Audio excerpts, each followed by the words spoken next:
Well, fine. Good afternoon, everyone. This is Patricia, and I'm traveling for history. I'm in Grand Isle, Vermont today, and this is the Hyde log cabin. You may recall I filmed the exterior last year in 2022, and I'm back here in 2023. We're going to go in shortly and have a tour. So, super excited. Looking forward to sharing that with you. So, let's go. So, I just want to clarify, we can see that the Hyde Log Cabin Historic Site is open Thursday and Friday 11 to 4 and Saturday 10 to 3. That is from Memorial Day to Labor Day, and then they're closed for the rest of the year.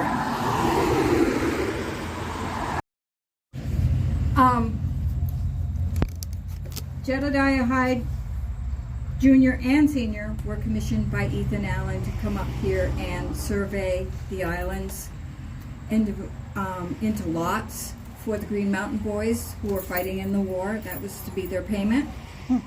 And so they did that. They came up here. And then they went back to I think it was Massachusetts. And a couple of years later, Jedediah Hyde Jr. came back with his wife. He purchased a lot from one of the soldiers that didn't want the lot. And he built this cabin in 1783.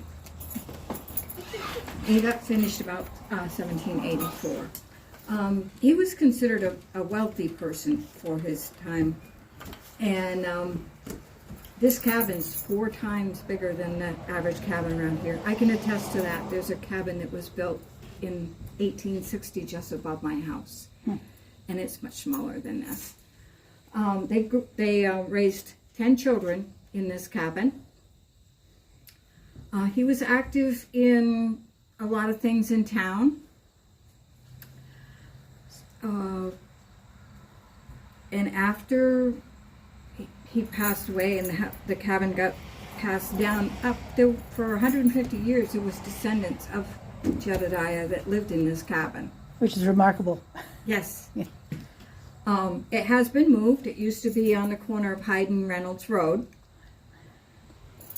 And they weren't sure it was going to survive the trip because it was in such bad shape. But the owner of the land that it was on had inherited it, and he said it was an eyesore. And so he wanted it gone. He was going to tear it down and sell the wood or whatever. And everybody said, no, don't do that. We'll move it. So they moved it, and there's a digital picture frame over there of all the pictures. And they moved it, and it took, between the town historical society and the state of Vermont, because they asked the state of Vermont for help, it took 10 years to restore it. 10 years, wow. Well, neither one of them had the money to put in it. True.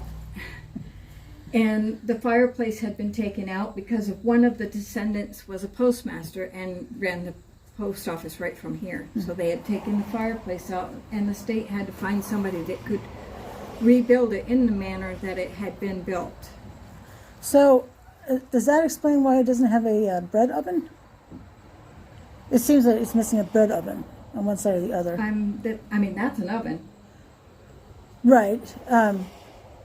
So, this is the first time I've seen a house or a cabin of this vintage that doesn't have one built into the side. But if they have that, yeah. That could be. Some of the items in the cabin came from descendants of the Hyde family. Wow. So, and they were in the cabin at one point or another. The trunk at the foot of the bed belonged to Jedediah Hyde Jr. Wow. That's pretty old. And there's little markers on all the other stuff. If it was donated by a member of the family, it states that. Okay. Wow. Very nice. That's pretty much it. The state took it and declared it a historical site, and then when they got it fixed up, they handed it back to the town and said, we're going to lease it to you on the land for X amount of dollars a year. And it was a 5-year period, I believe. And after the 5 years, they never renewed the lease. With the only stipulation that it be open to the public. Wow, good deal.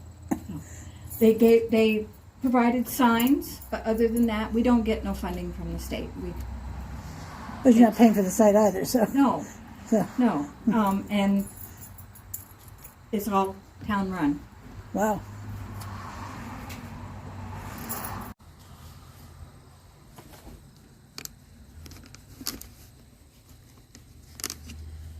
All right, so to continue the tour, we have some wonderful artifacts here. I mean, look at this one. This is an account book, 1819 to 1870. It says Alexander Fraser Hyde, 1784 to 1873, son of Jedediah Hyde Jr. and Elizabeth Freit Hyde, married Charlotte Dean. But isn't that cool? Reminds me of that ledger they have at the South Hero Bicentennial Museum from the South Hero Inn. Old, similar to this. Now this is an apple-headed doll. Hard to tell with the glare, but that's an apple head. And then this here, this gives you the directions on how to make it. Pretty cool, no?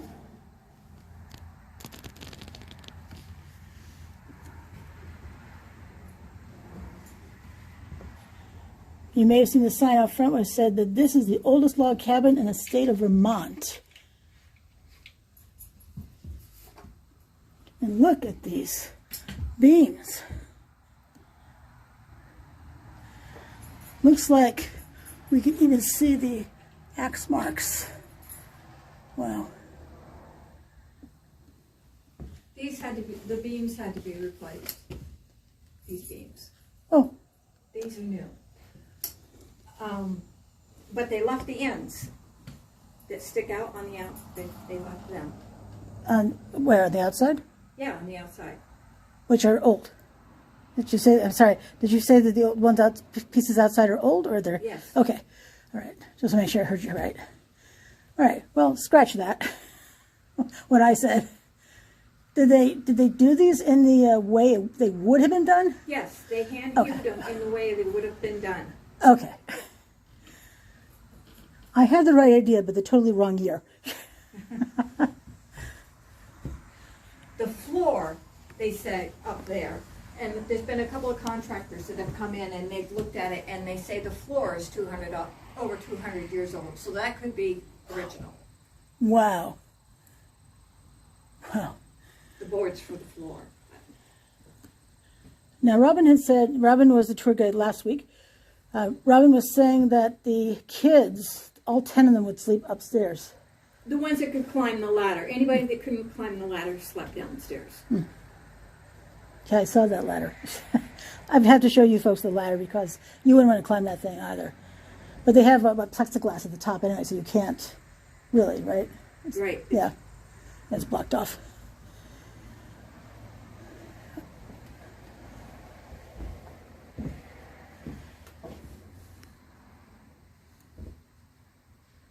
I love the bedding. It's just, a lot of work went into that. Because we have a doll. Looks like a child could have worn that dress on there. Look at that. Isn't that gorgeous?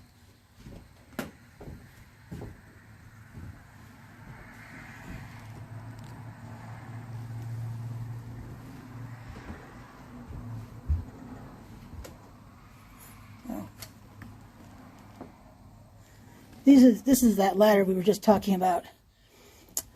Would you want to climb something this steep? I think I could get up there, but I don't know about coming back down. But you see, there's plexiglass right there. So even if you did climb it here, you wouldn't get up to the top.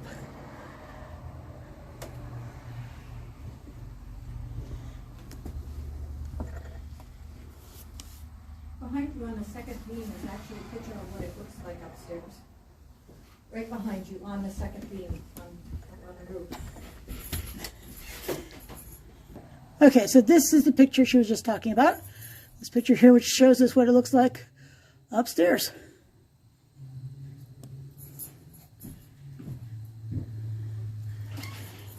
Second bed in here.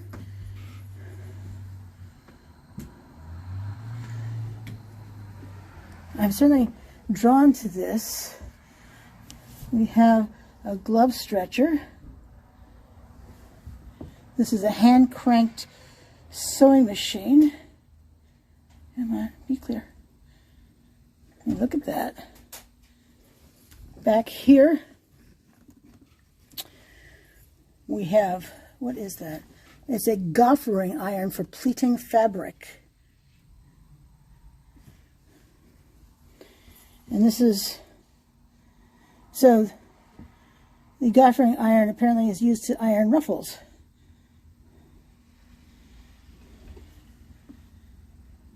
And then over here, there's a candlestick made of sheet iron in the early 19th century. Wow.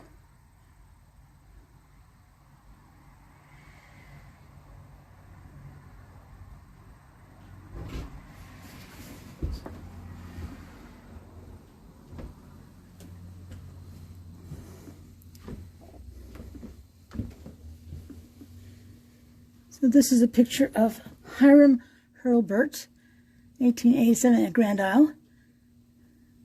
Used this trunk on a trip around Cape Horn.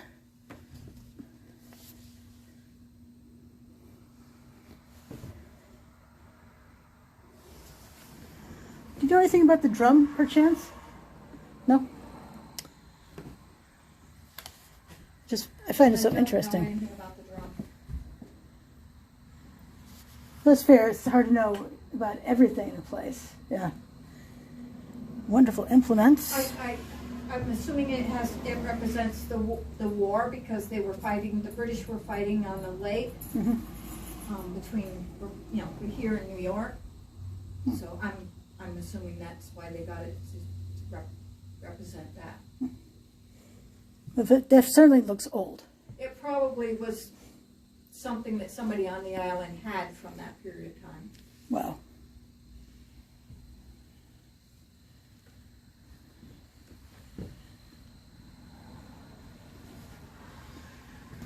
This is the slideshow she was talking about earlier.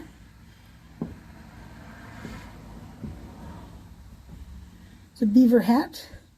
This black piece right here kind of reminds me of what the some of those British guards wear. I think you know what I mean. So beaver hat worn by Clarissa Phelps Gordon, 1837 to 1931 of Grand Isle. And in this picture, she's with her great-grandson, Warren Pearl. I love photographs.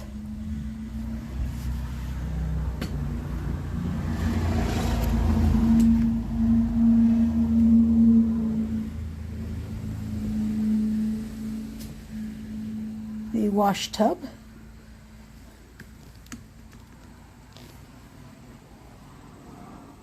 Now, Robin was saying last week that this type of snowshoe was used to tamp down the snow, and he specifically mentioned the outhouse. And these are regular snowshoes.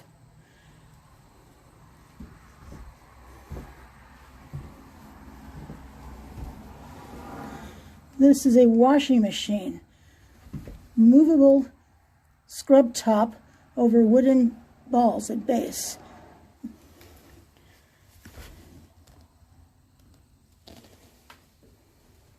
I think this is a wringer. Yep, it's a clothes wringer. It's how you get the water out of it, out of the clothes.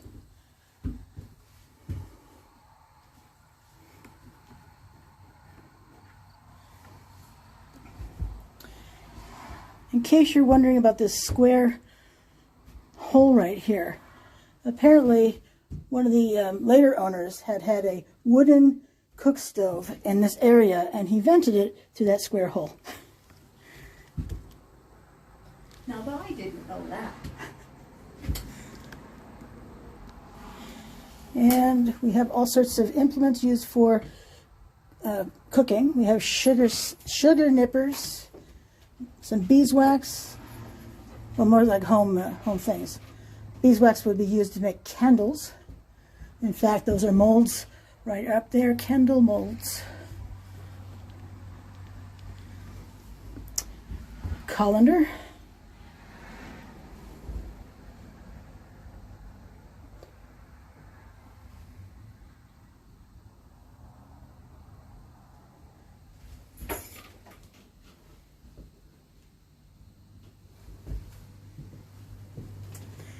And one of my favorite parts in a place like this is the fireplace. When I did the walk around last year from outside, I had talked about what this house probably had, which was a large fireplace that took up maybe 2/3 of the wall. And I'd say between the two windows is maybe half the wall.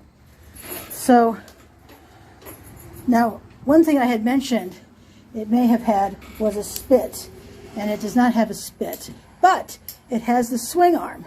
So the swing arm, so you would have had a fire, of course, in here. You see it's such a large opening.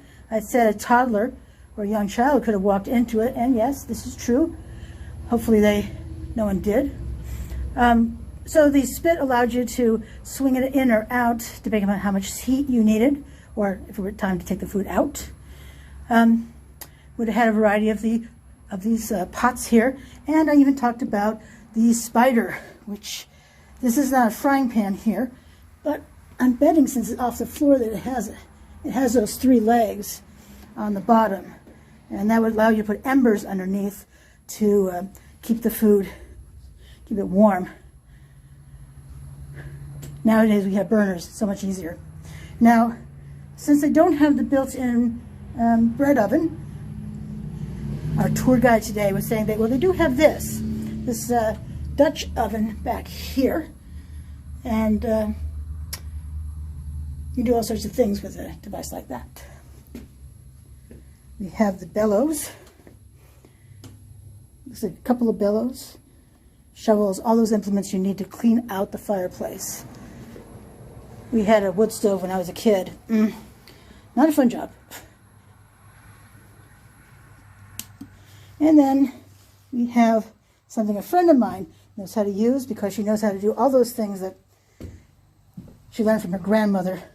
You know, spinning. That's a big spinning wheel. And this is for, is it something with the, is this how you get it on the skein? I used to know this. But what are we looking at? This yard spinner. Yarn spinner? Oh, probably. I'm not sure. Well, 2 of us are working on this, so I know that. Be careful with my pointer here. So you'd be combing probably flax. You use flax to make linen, and what I find the most intriguing thing in this corner, though, is this carving right here. Isn't that amazing? So beautifully done. It looks like wood from where I'm standing. But then we have this bronze plaque right here that says Revolutionary Soldier, Lake Champlain Charter, DAR, so that's Daughters of the American Revolution, 1775 to 1783, this erected by the DAR. So the post office we were talking about before, this window right here was the mail delivery window. It wasn't the window. It was this was the window used.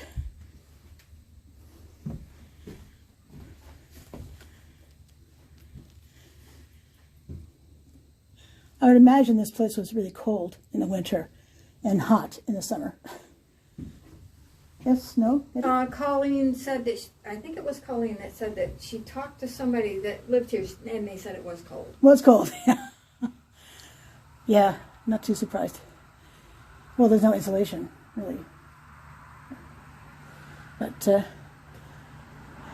and if you should stop by, they have postcards for 25 cents each, or you can buy the whole folder for $1. So, $3 to come in for a tour, at least as of 2023. I do believe the last time you can visit is October 7, which is a Saturday. They're open 11 to 4 on Thursday and Friday, 10 to 3 on Saturdays.